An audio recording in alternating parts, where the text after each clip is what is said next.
The two angels came to Sodom in the evening, and Lot was sitting in the gate of Sodom. When Lot saw them, he rose to meet them and bowed himself with his face to the earth,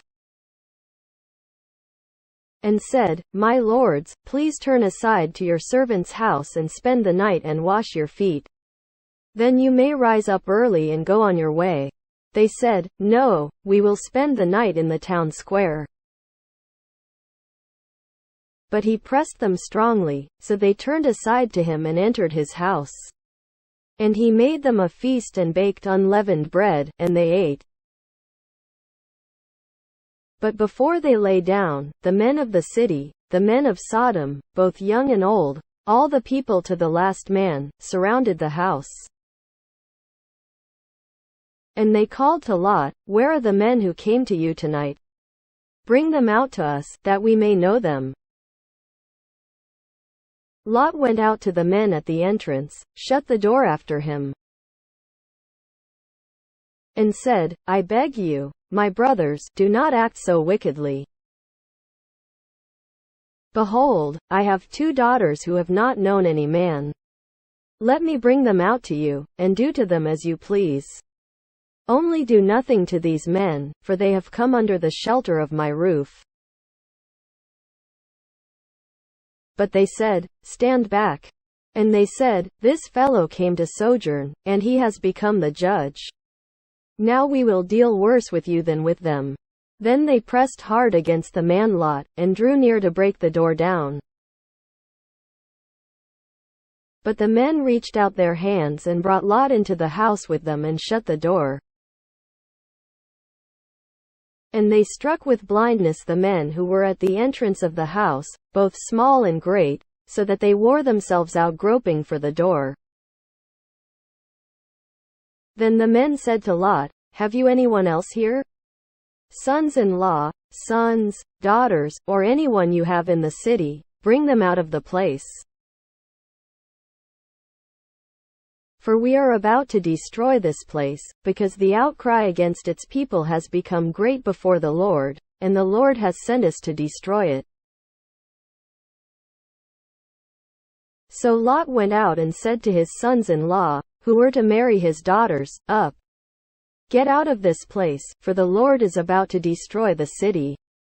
But he seemed to his sons-in-law to be jesting.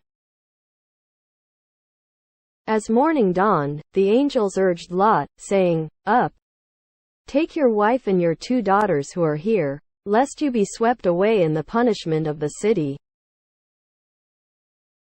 But he lingered. So the men seized him and his wife and his 2 daughters by the hand, the Lord being merciful to him, and they brought him out and set him outside the city.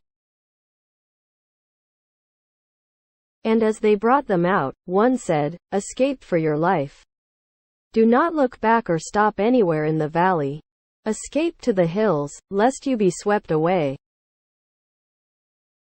And Lot said to them, "Oh, no, my lords. Behold, your servant has found favor in your sight, and you have shown me great kindness in saving my life.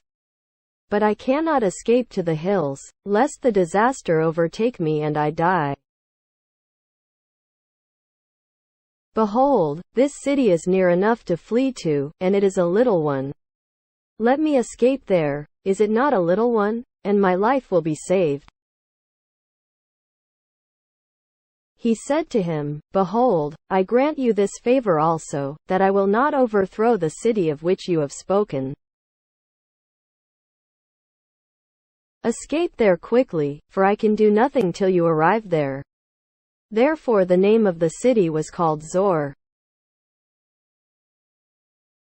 The sun had risen on the earth when Lot came to Zor. Then the Lord rained on Sodom and Gomorrah sulfur and fire from the Lord out of heaven. And he overthrew those cities, and all the valley, and all the inhabitants of the cities, and what grew on the ground. But Lot's wife, behind him, looked back, and she became a pillar of salt. And Abraham went early in the morning to the place where he had stood before the Lord.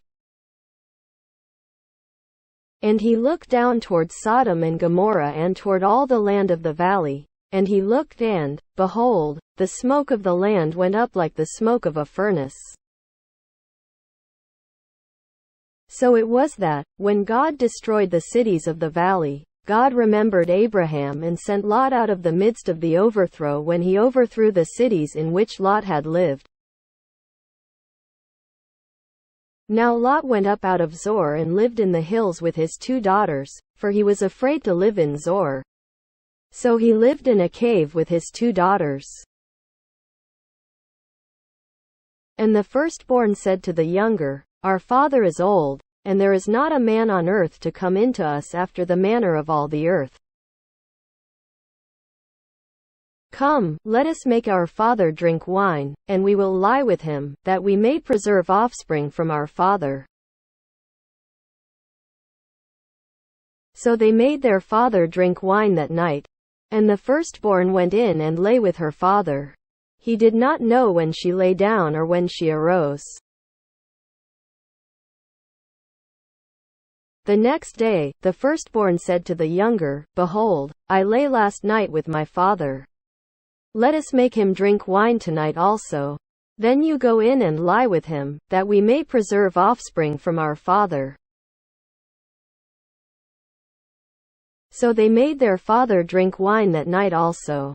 And the younger arose and lay with him, and he did not know when she lay down or when she arose.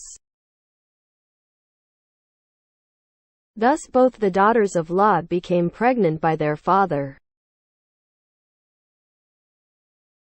Thus both the daughters of Lot became pregnant by their father.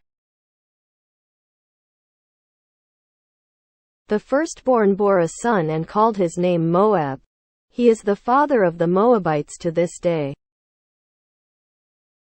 The younger also bore a son and called his name Ben-Ammi. He is the father of the Ammonites to this day.